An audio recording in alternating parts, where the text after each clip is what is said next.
Global mobility is all about people moving people, and I'm interested in having a discussion with those people who make it all work.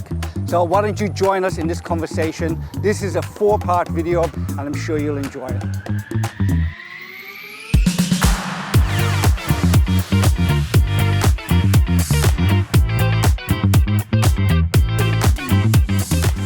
We've seen a lot of changes in the last few years. So here we are, Feb 2025. Mm-hmm. What are your predictions in terms of this look and feel and shape of global mobility in the next, this year and into 26? Yeah.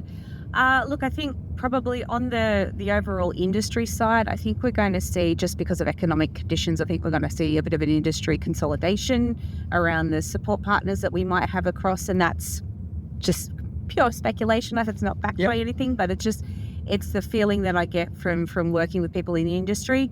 Outside of that, as a practitioner, I think we'll continue as global mobility professionals where we've got, the great weight that's happening in the US. People are not moving around.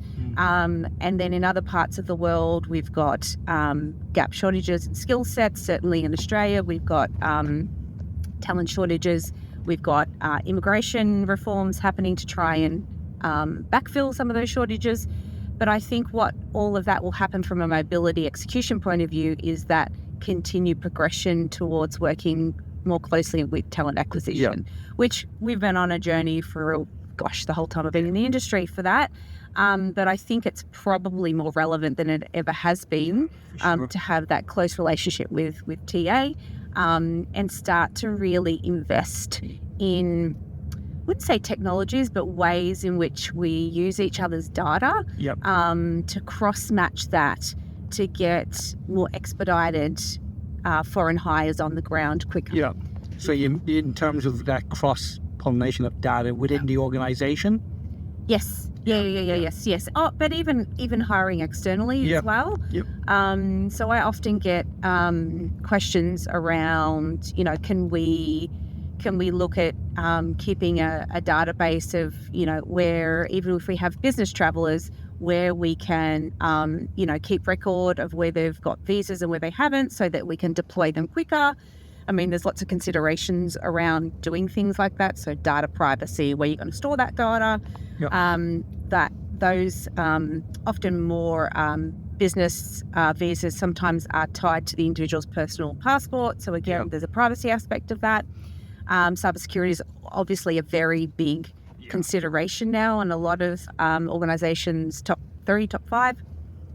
But I think this is where AI can potentially come in and help under the right conditions and the right compliance to be able to, as I said, use that. Like, we have the data, we're just not using it. Yeah, correct. Yeah. And so I think that's kind of where the power from the next probably 12, 24 months is going to come from. Yeah. Yes.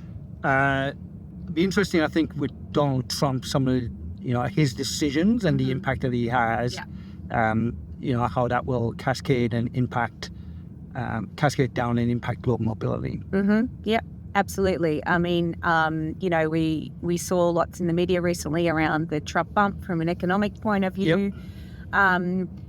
Look, I guess just like everything, everybody's kind of waiting to see where that lands. Yeah, it is. Certainly, he has a focus on stimulating the economy in the US and kind of driving out some of the politics or the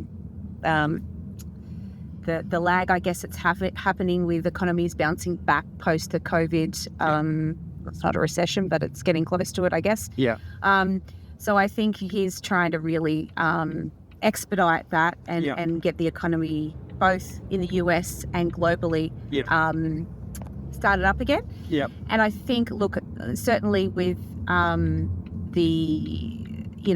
wars that are happening overseas, as we start to see some of the peace start to restore in some of those locations, with the exception of obviously the Ukraine and Russia. I think that will obviously help, industries like shipping and things like that start to normalize out again. I think probably my only concern is that when we go through periods of inflation and prices rise, how often do you really see them come back down again? Yeah. So it really is a case of salaries, I think, need to, and I'm sure everybody will agree, go up to meet that kind of inflation and hopefully, we at least see a rate cut in Australia soon. Fingers crossed, RBA.